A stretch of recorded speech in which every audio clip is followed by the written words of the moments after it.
Welcome back to the deep dive. Our mission today is a pretty big one. We're going on a journey into neurological function. A very deep journey. Yeah, exactly. We're zeroing in on the incredible stability the body needs just to survive. We're taking the sources and diving deep into, well, the critical balancing act of intracranial regulation and what happens when it all goes wrong with seizure disorders. It's a complex but really vital topic. So intracranial regulation, it's essentially the processes that maintain adaptive neurological function Okay. and, compensation inside the skull.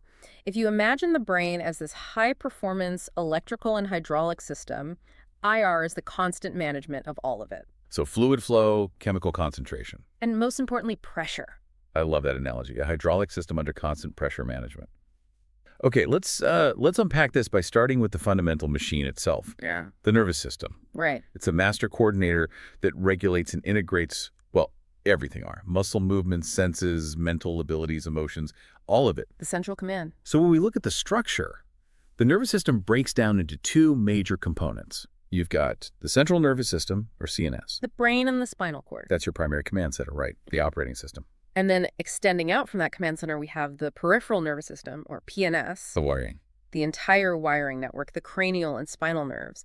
What's really fascinating here is the sheer dedication to protecting the CNS. I mean, it's not just encased in bone, it's managed by fluid. Exactly. The brain doesn't just sit there. It actually floats. We have the meninges, which are those connective tissue membranes offering protection and nourishment. But the real cushion, the real pressure regulator, is the cerebral spinal fluid, the CSF. And the CSF is just so crucial because its role isn't just basic padding. It constantly circulates, helping to buffer the brain from, sudden movements. Right. But its most important role, and this links directly back to intracranial regulation, is managing that delicate pressure balance inside the rigid skull. If that pressure is off, too high or too low adaptive function fails almost immediately. And while the CNS gets that protective shell, PNS is about sheer scale. We see 12 pairs of cranial nerves. And a remarkable 31 pairs of spinal nerves. Transmitting information across the entire body. It's also where we find the rapid response units, the reflexes. Yeah, the ones that ensure immediate involuntary reactions without having to run the signal all the way up to the command center first. It's so efficient. But that efficiency relies on stable electrical signals. Completely. So we've established this beautifully balanced, pressure-regulated, electrically stable system. What happens when that delicate equilibrium just collapses? Well, then you have a problem. The transition from smooth electrical transmission to what is basically an uncontrolled mass power surge. What defines a seizure? A seizure is defined by involuntary physical movements or changes in consciousness caused by sudden abnormal electrical discharges in the brain. It's like a localized or even widespread electrical short circuit. Okay, so a short circuit. And how do we differentiate that single electrical event from the chronic condition of epilepsy? Epilepsy is chronic seizure activity. It's characterized by recurrent, unprovoked episodes. Specifically, you're looking for 2 or more seizures. Okay. But here's where it gets really interesting, connecting back to regulation and resource management. The metabolic cost. The metabolic cost of a seizure is astronomical. Tell us more about that metabolic drain. Why is it the central crisis? Okay, so think of the brain firing its neurons uncontrollably. That massive, synchronized, unneeded activity creates an increased metabolic demand. It just consumes oxygen and glucose at an exponential rate. During a major seizure, the brain rapidly depletes its local reserves. Wow. That depletion is the critical factor that causes the patient to temporarily lose or alter their level of consciousness, their LOC, after the seizure starts. The brain is essentially resource-starved. So it's trying to recover. It's trying to recover from an acute energy crisis. So the immediate danger isn't just the movement or the electrical storm itself, it's the potential for permanent damage because the brain is consuming its fuel source way too fast to be adequately replenished. Precisely. It's a systemic drain caused by a localized electrical catastrophe.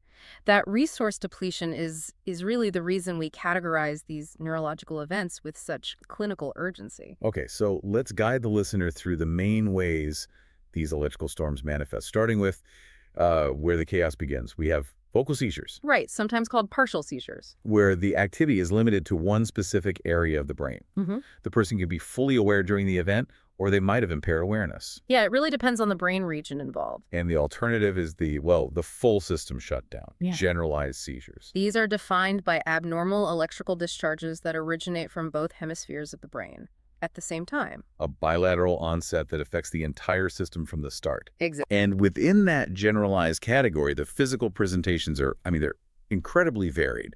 We have 5 specific types we need to differentiate. We do. We can start with the subtle types like absence seizures. They are quick, lasting less than 10 seconds. And they just present as staring spells. Yeah, they're often mistaken for daydreaming. Then we get into the motor disturbances. Such as clonic and tonic. Right, so clonic seizures involve rhythmic, generalized jerking movements across the body. Conversely, tonic seizures involve an abrupt decrease in LOC combined with muscle rigidity. So the body becomes stiff, like a board. Exactly like on board. That distinction, jerking versus stiffening, is really helpful. Now, the final 2 types can sometimes cause confusion. They do, because myoclonic seizures involve sudden, brief jerking or twitching, but it's usually of a particular muscle group or a limb. Okay.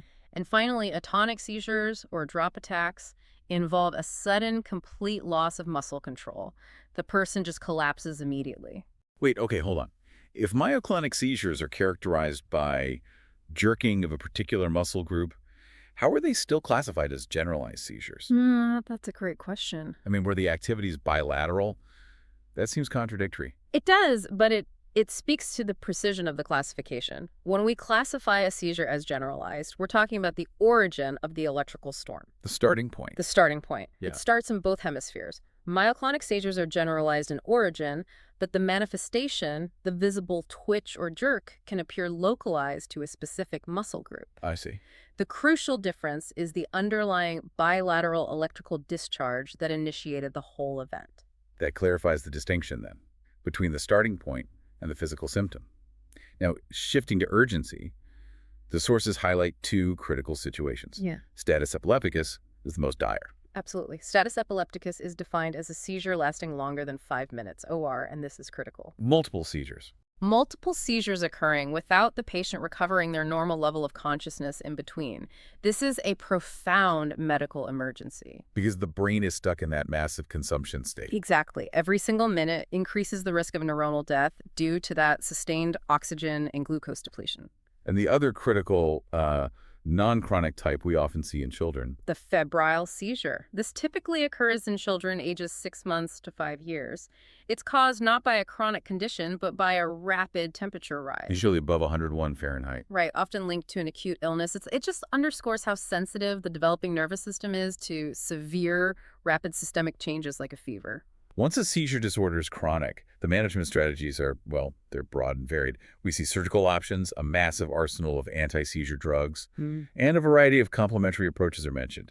Things like herbal medications, exercise, relaxation techniques, essential oils, and most radically, a specialized diet. A lot of those complementary approaches aim to reduce systemic stressors, which can lower the seizure threshold, but we need to spend serious time on the metabolic intervention. The ketogenic diet. The ketogenic diet, because it is the most extreme and I think the most insightful management strategy. This diet is clearly not something you just, decide to try on a whim. Yeah. It targets the most difficult cases. Precisely. The ketogenic diet is utilized almost exclusively for intractable seizures. Maybe. That means it's usually reserved until 2 or more anti-seizure drugs have failed to provide adequate seizure control. It is truly an intensive metabolic recalibration. And what makes this diet work from a neurological perspective? So we talked about the brain needing glucose, right? The KD is a very low carbohydrate, high fat diet with moderate protein. By severely restricting carbs, we force the body into a state of ketosis, where it uses fat for energy. Yeah, it produces ketones. What's fascinating here is that the sources indicate ketones have a stabilizing effect on neuronal excitability, somehow making the neurons less likely to fire in that abnormal, chaotic way. So you are literally changing the brain's fuel source to change its electrical behavior. And the protocol for starting this is incredibly structured. It requires hospitalization and a fast. It has to be. It has to be structured because you are forcing a major physiological change. The implementation requires hospitalization for monitoring. It actually begins with a full 24-hour fast. All day. Which is necessary to jumpstart the body into deep ketosis quickly. Then, following the fast, the diet is slowly introduced and titrated. That detail about the hospitalization and the fast, it really highlights the complexity. And I imagine managing glucose levels is critical throughout the entire process. It is the crucial detail. I mean, given that the entire premise of the diet is eliminating glucose to curb the electrical chaos, the strict limitation of sources of sugar, of dextrose, is absolute. So you have to watch everything. Clinicians must even scrutinize IV lines, avoiding dextrose solutions, and even certain medication elixirs, which often contain sugar to make them palatable. Right. If you introduce a sudden spike of glucose, it can completely destabilize the ketogenic state and potentially trigger the very seizures you are trying so hard to control. This deep dive really reinforces the fragile precision required for intracranial regulation. Whether it's the protective fluid of the CNS or the extreme metabolic shift required by the ketogenic diet, every intervention just points towards stabilizing that volatile internal environment. Indeed. If we connect this to the bigger picture, it highlights how tightly controlled the supply chain of the body's energy systems must be to maintain neurological function. We've seen the urgency of status epilepticus and the radical measures of the ketogenic diet, and they're both linked to the same foundational issue, the resource requirements of the brain. And this raises an important question for you, the learner. Considering the severity of status epilepticus, where minutes of seizure activity risks brain damage due to catastrophic glucose consumption, and the protocol for the ketogenic diet, which eliminates that very glucose, how does understanding the foundational role of oxygen in glucose consumption during a seizure change how you think about neurological emergencies? It's not just about stopping the physical movement. Exactly. It's about rapidly feeding a starving brain, Wow. or strategically cutting off its preferred fuel source. That perspective truly shifts the focus from symptom control to life-sustaining metabolic management. Thank you for diving deep with us into the delicate balance of intracranial regulation and seizure disorders. We'll catch you next time.